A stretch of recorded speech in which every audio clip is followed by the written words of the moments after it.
Hai teman-teman, di video ini kita akan membahas mengenai teorema Fermat.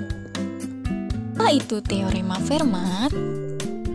Jadi, teorema Fermat merupakan sebuah teorema yang menyatakan bahwa tidak ada solusi bilangan bulat positif X, Y, dan Z yang dapat memenuhi persamaan X pangkat N ditambah Y pangkat N sama dengan Z pangkat N ketika N lebih dari 2. Apakah kalian tahu bengkel kayu?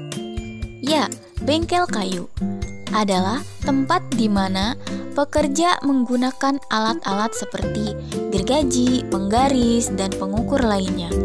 Untuk apa? Untuk memotong dan merakit kayu menjadi berbagai bentuk dan ukuran yang presisi. Contohnya, misalkan Anda sedang mengerjakan proyek di bengkel kayu dan harus memotong sebuah balok kayu untuk membentuk segitiga siku-siku dengan panjang sisi bilangan bulat.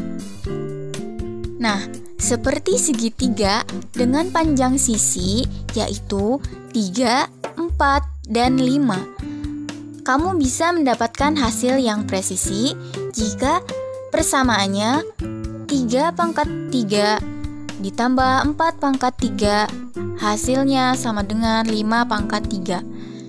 Dalam kasus N sama dengan 3, teorema ini menjadi teorema Fermat, sehingga untuk pangkat lebih dari 2, tidak ada solusi dalam bilangan bulat.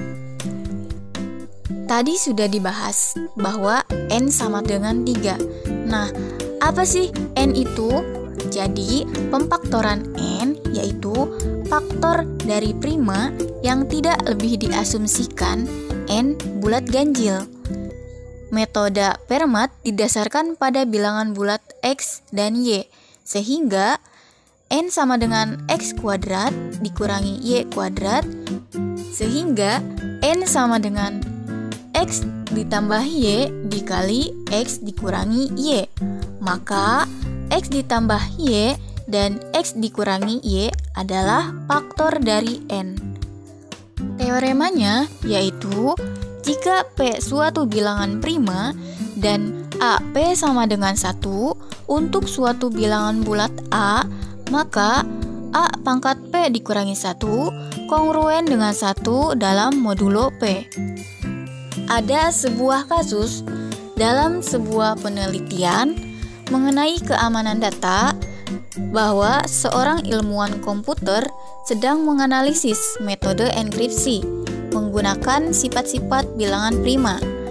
Beliau memilih bilangan prima P sama dengan 11 dan bilangan bulat A sama dengan 4, yang dimana diketahui bahwa A P sama dengan 1. Di sini kita akan membuktikan apakah AP ini sama dengan 1 dari bilangan prima P dan bilangan bulat A. Untuk menyelesaikan kasus tersebut, pertama kita perlu mengidentifikasi masalah kasus tersebut. Kemudian yang kedua, merencanakan penyelesaian masalahnya. Dan yang ketiga, penyelesaian masalahnya, serta yang keempat, memeriksa kembali. Dalam kasus tersebut, ilmuwan ingin memastikan bahwa metode enkripsi yang digunakan aman dan dapat dipercaya, sehingga dia perlu membuktikan bahwa A pangkat P dikurangi 1 modulo P akan menghasilkan 1 berdasarkan teorema. Lalu, bagaimana rencana penyelesaian masalahnya? Pertama, kita perlu menentukan nilai dari P dikurangi 1. Kemudian, hitung dengan A pangkat P dikurangi 1 modulo P dengan nilai A sama dengan 4 dan P sama dengan 1. Kemudian, membuktikan bahwa hasil dari perhitungan sudah sesuai dengan teorema. Penyelesaian masalah pada kasus tersebut yaitu diketahui bahwa P sama dengan 11 dan A sama dengan 4. Pertama, kita perlu menghitung P dikurangi 1, Sehingga dapat kita tuliskan bahwa P dikurangi 1 itu sama dengan 11 dikurangi 1, sehingga menghasilkan 10. Nah, dapat kita tuliskan di sini dan dapat kita hitung bahwa 4 pangkat 10 modulo 11. Nah, yang pertama kita hitung 4 pangkat 1. 4 pangkat 1 ini kongruen dengan 4. Kemudian 4 pangkat 2 sama dengan 4 kali 4. Kenapa 4 kali 4?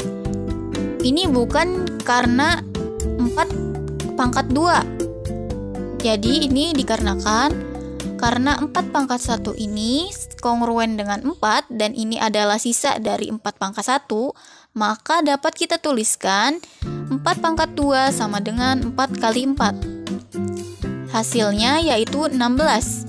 16 itu kongruen dengan 5 modulo 11. Kenapa kongruen dengan 5?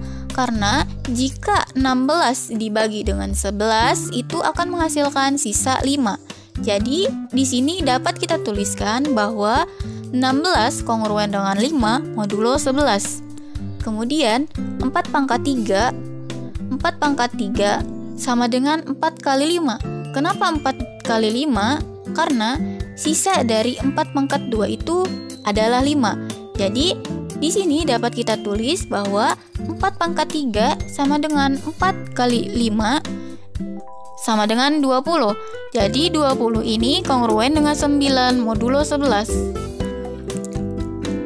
Jika kita bagi 20 dibagi 11, itu akan menghasilkan sisa 9. Jadi dapat kita tulis bahwa 20 itu kongruen dengan 9 modulo 11. Kemudian 4 pangkat 4.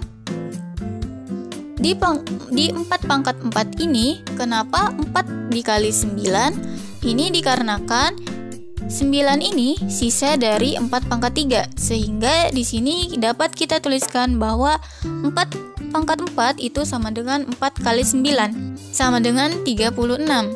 Dan 36 ini kongruen dengan 3 modulo 11. Kenapa kongruen dengan 3? Seperti sebelumnya, kita dapat membaginya. 36 dibagi 11 itu akan menghasilkan sisa 3. Kemudian 4 pangkat 5. Kenapa 4 pangkat 5 ini sama dengan 4 kali 3? Karena 3 ini adalah sisa dari 4 pangkat 4. Sehingga dapat kita tuliskan bahwa 4 pangkat 5 ini sama dengan 4 kali 3. 4 kali 3 sama dengan 12. Dan 12 kongruen dengan 1 modulo 11. Karena jika 12 dibagi dengan 11 itu akan menghasilkan sisa 1. Langkah terakhir yaitu memeriksa kembali. Nah, dari perhitungan di atas kita menemukan bahwa 4 pangkat 5 ini kongruen dengan 1 dalam modulo 11. Jadi 4 pangkat 10 sama dengan 4 pangkat 5 dikali pangkat 2 itu kongruen dengan 1 modulo 11.